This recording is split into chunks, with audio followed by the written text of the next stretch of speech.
So you like Homelites, do you? I also like Homelites. Any of you guys that have been around here for years know, or maybe you don't know, I put my mark on the YouTube world by porting Homelites. Now, friends, at that point, I'm sure other guys had ported Homelites. I don't claim to be the first, but I think I was the first guy that ever ported a Homelite and put it on the internet. Um, we're going back 6, 7 years now, friends. When I first started off on the channel, I got this idea because I didn't have any money, and really the only saws available for cheap were blown up 266s. That's kind of what I started with.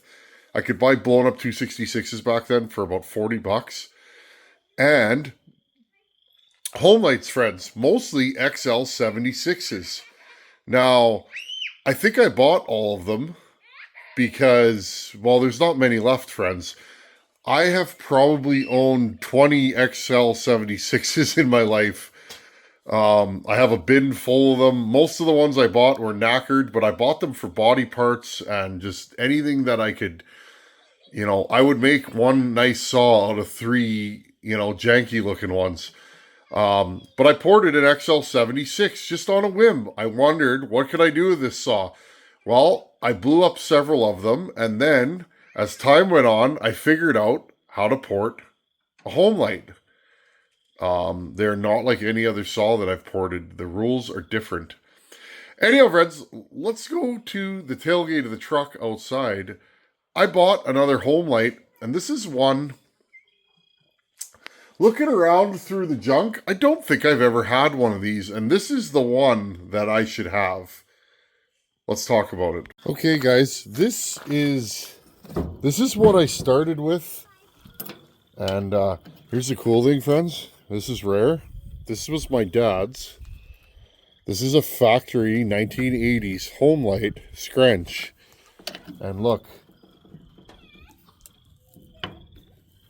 Okay, it fits on those weird, like 5/8 Homelight nuts. I don't think I've ever had the bar off of this thing. These are tight. There you go.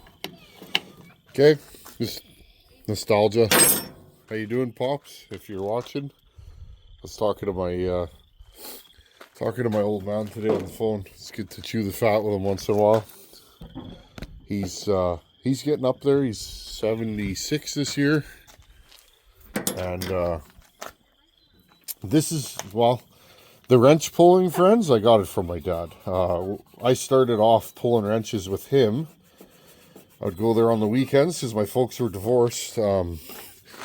We used to, back in those days, you could buy a motorcycle for, 500 bucks, work on it and sell it. So we used to work on motorcycles together, Japanese 4-cylinders, stuff like that, Suzuki GS's, Yamahas.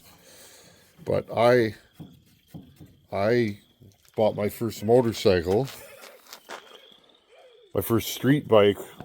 Dad and I went on a road trip, and we bought this, I think it was a Yamaha 650 Maxim, 1983 model.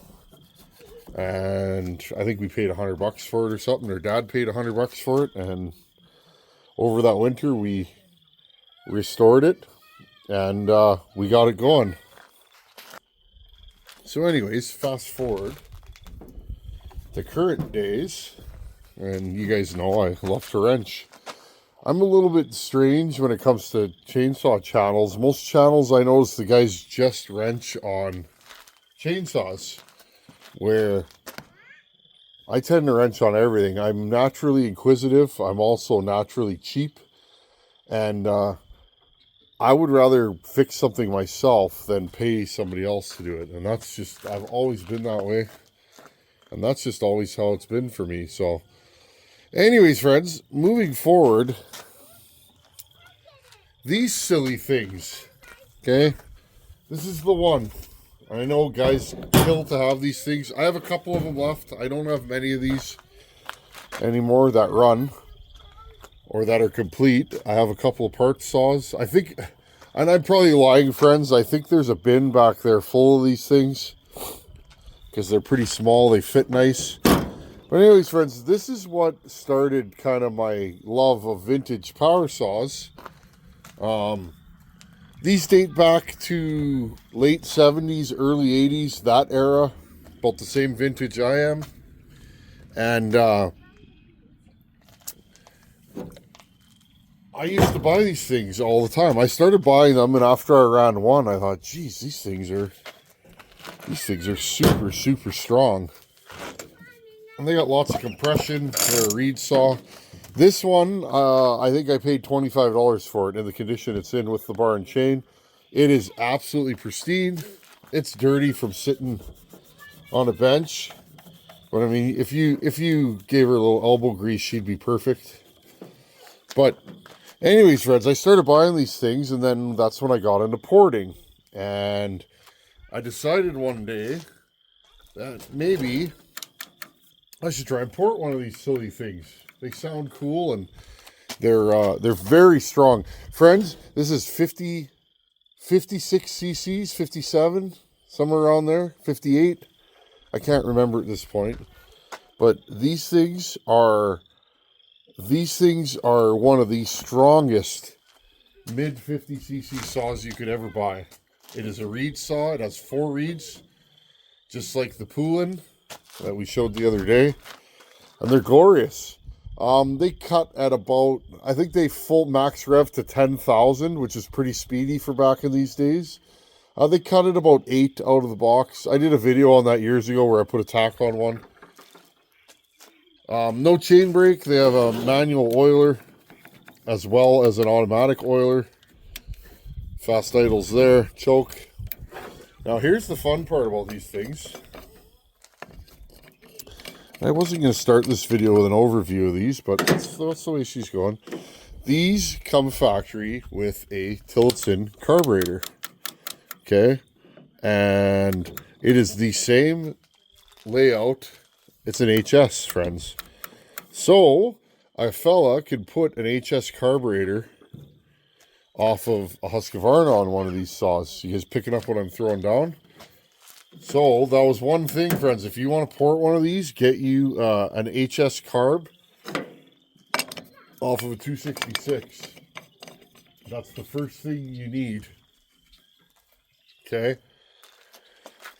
And these Reed's factory they'll handle whatever you throw at them stock. I find the Reeds don't need much of anything mod wise. You could tweak them a little bit, but anyhow, friends, so I built one of these silly things for Bucking years ago, and that was, I remember the day I posted a video of me cutting wood with this saw on my channel, and then the same day Bucking received the saw. It had a little velocity stack on it, and he ran it, and he was quite pleased with it. And then my channel absolutely went gangbusters.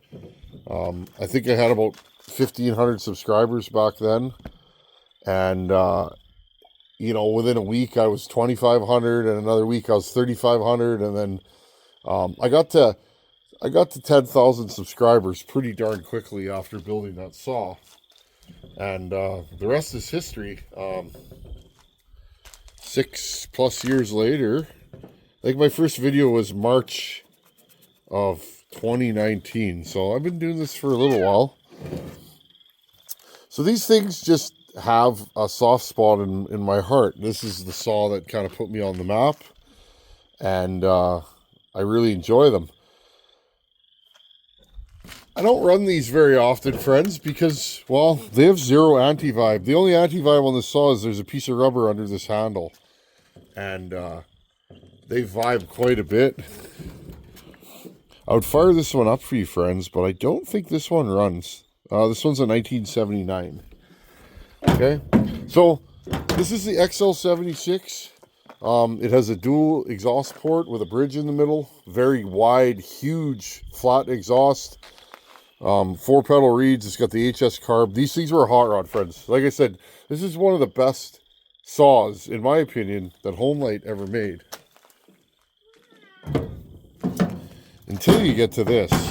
Now, I don't think I've ever had one of these. This one is a 1981. if I'm reading the codes right. Okay, friends, this is the exact same saw, okay, as that. But it's not. It's a VI 130, okay? The VI stands for anti-vibe. This thing's completely legit. It's got the knuckle guard on it, but if you look, friends, it has anti-vibe here, okay, on the top. It has anti-vibe on the handle. Now, there's no anti-vibe on the back, but these things are glorious. Now, this is the same saw as the XL76, but with anti-vibe, which makes them, to me, a little more desirable. Yeah, nice little clutch on them. It's rare to find one of these. I'm going to look at this one. I don't think I've ever seen one of these with a replaceable clutch. So that's one part that makes them harder to work with, because you need to find a clutch that's in good shape. Oh, this has the bar adapter on it already, so that's good. You can run a Husqvarna large mount bar on these pretty quick. It's not the same pattern, but it'll work. So anyways, friends, I seen this for sale. My buddy had it, and the price was right. And he said it's got all kinds of compression. So I thought, while we're standing here yakking, let's have a look at this thing. This thing's in nice shape. And he was laughing. He goes, be kind, I got the wrong fuel line on there. Friends, if you buy one of these, 9 times out of 10, they need a fuel line. The fuel line goes through here. You can see it. There's a nipple, or there's a hole in the case, and it goes right into the gas tank. Okay. Fuel tank is right here. The exact fuel line that you can buy readily that fits in there is a... Oh, it doesn't smell bad. A fuel line for a Husqvarna 266, 281, 181, 288, 272. That fuel line fits perfectly in here. Okay, so if you buy one of these and the fuel line's no good, buy a 266 fuel line. Okay, let's put a little squirt of fuel in there. I don't know if this thing runs. I didn't really ask him. Just wanted it. I have a decent amount of Homelites. Not like some guys, but enough. These can be hard to start. Like they need a prime. I don't know how long this saw's been sitting for. You can hear my daughter there, friends. She's playing with her mom. Isn't that the greatest sound ever? She's got a good laugh. Okay, let's see if we get this thing to start. Okay, ready? These don't have a decomp on them. They're not hard to start though. They're a little soft.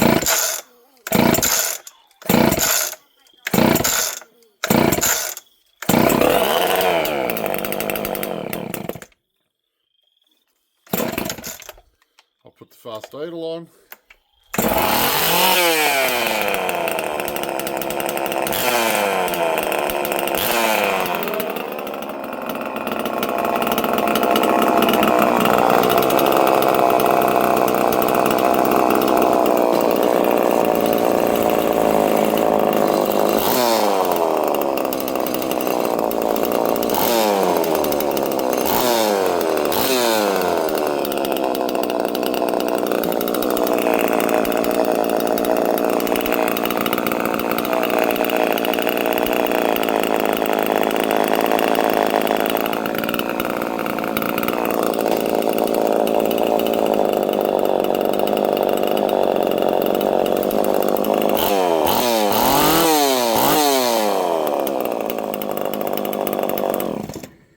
This might be the nicest one I've ever bought. Thank you, Mr. William. I was showing you guys there. What's cool about these, so when you port these, friends, they will run. I've put a 32 on one of these. It's silly. They will oil a 32. You're not pulling a 32 in, hardwood, maybe with a ported a 32 skip you could get away with. 28 full house this thing will do. They're glorious. And they oil, the nice thing about this saw, it's a mini little saw. Like, look how small this is compared to my hands, friends.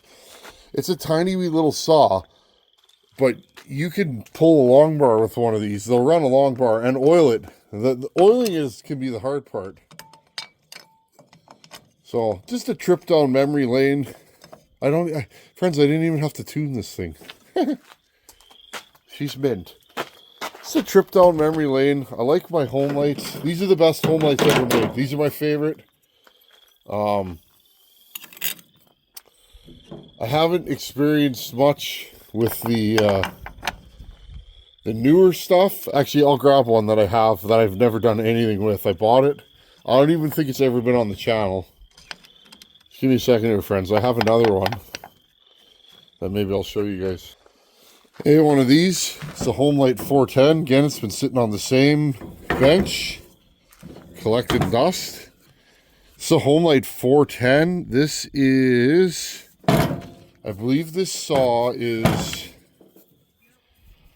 it's close to 70 cc's. I think it's about 67.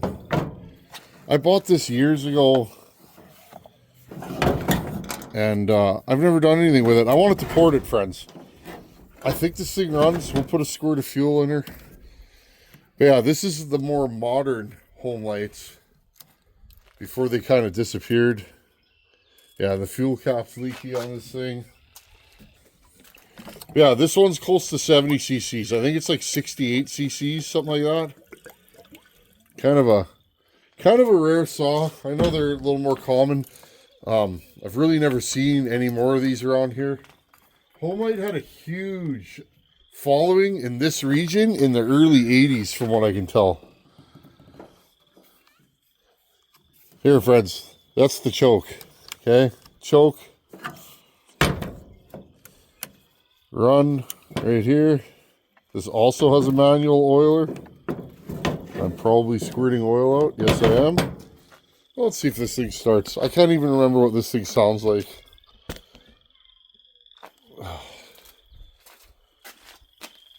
This one's a bit harder to pull over. Make sure you guys are going to be able to see this. A little bit lower there. I don't even know if this saw runs, friends. I can't remember. I think I've had it running once. And there you go, friends. She is not a runner today. But anyhow, Homelight made a lot of different saws. I have 2 or 3 more close by, but I'm not going to grab them. But anyways, friends, just going down memory lane. I'm pushing 1,000 videos right now. I'm almost there. And I was just thinking about, all the fun we've had on this channel, and just, how I got here. There you guys go. Thumbnail, anyone? So anyhow, friends, Homelight VI 130. I always thought that one I built bucking would have blown up by now. I kind of told them that when I built it.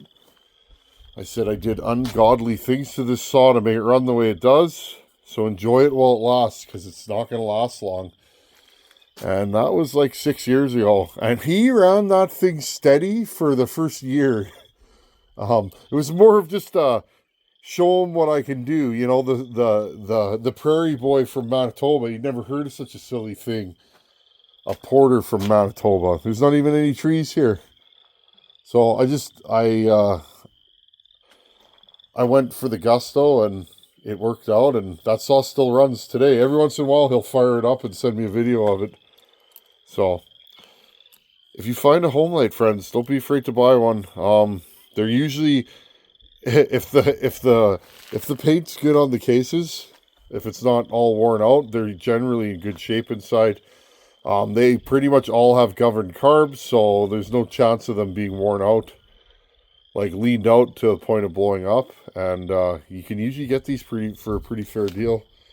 You know, even in my world, that's still just $100 saw, friends. There's one of these on Marketplace right now in better shape than this for $150 and no takers.